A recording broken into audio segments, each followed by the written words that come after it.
Welcome to legends. നമുക്ക് ചേർന്ന അടുത്ത വഴിയാണ് സ്റ്റഡി. നമ്മുടെ ഫസ്റ്റ് ഐറ്റം എന്ന് പറയുന്നത് സെമി സിൽക്ക് ഫാബ്രിക്കിൽ അത്യാവശ്യം നല്ല ഹെവി ആയിട്ട് beads work, white colour beads work ചെയ്തേക്കുന്ന മോഡലാണ്. നല്ല ഷെയ്ഡ്സ് ആട്ടോ. ഇതിൽ 3 ഷെയ്ഡ്സേ ഉള്ളൂ, എല്ലാം ഒന്നിനൊന്ന് വെച്ചായിട്ടുള്ള 3 ഷെയ്ഡ്സ്. അപ്പോൾ ഇതൊരു പീച്ച് കളർ ആട്ടോ. അപ്പോൾ ഇത് മടക്കി വെച്ചേക്കുന്നതാണ്. നല്ല ലെങ്ത്തും കിട്ടും, നല്ല ഭംഗിയായിട്ട് ഫ്രണ്ട് പോർഷൻ നമുക്ക് യോക്കിൽ നല്ല ഹെവി ബീഡ്സ് വർക്കും കിട്ടും. വൈറ്റ് കളറോട് ആയതുകൊണ്ട് ഈ കളറുമായിട്ട് ഭയങ്കര മാച്ചിങ് ആട്ടോ. ദുപ്പട്ടയ്ക്കകത്ത് സെയിം കോമ്പിനേഷനിൽ ടൈ ആൻഡ് ഡൈ ആണ് ചെയ്തേക്കുന്നത്. പീച്ചും വൈറ്റും കോമ്പിനേഷനിലാണ്. തയ്ച്ചിട്ട് കഴിഞ്ഞാൽ അടിപൊളിയായിട്ട് നിങ്ങൾക്ക് ഫംഗ്ഷൻ ബേസ് ആയിട്ട് ഇടാൻ നല്ല ഭംഗിയുള്ളൊരു ഐറ്റം.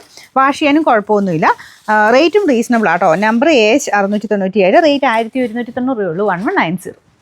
നല്ല ഭംഗിയില്ലേ, നല്ലൊരു യെല്ലോ ഷെയ്ഡ് കേട്ടോ. അപ്പോൾ ഇതിന് ബോട്ടം കൊടുത്തേക്കുന്നതും കോട്ടൺ ആണേ. മുമ്പത്തേന് സാറ്റിൻ ആയിരുന്നു, അതും കൂടിയ ഫാബ്രിക് തന്നെയാണ് കേട്ടോ. ടോപ്പിനാണെങ്കിലും ബോട്ടത്തിനും എല്ലാത്തിനും നല്ല കൂടിയ ഫാബ്രിക്കാണ് ചെയ്തേക്കുന്നത്. ഇതാണ് ദുപ്പട്ട. ടൈ ആൻഡ് ഡൈ തന്നെയാണ്. നല്ല ലെങ്ത് ഉണ്ട് കേട്ടോ, ധൈര്യമായിട്ട് എടുത്തോ.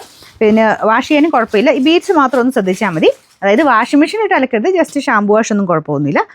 നമ്പർ AH 698, റേറ്റ് 1790 ഉള്ളൂ. 1190. ഇതിൻ്റെ മൂന്നാമത്തെ ഷെയ്ഡ് ഞാൻ പറഞ്ഞില്ലേ, 3 ഷെയ്ഡ്സേ ഉള്ളൂ. 3 കളേഴ്സും അത്ര ഭംഗിയാട്ടോ കാണാൻ.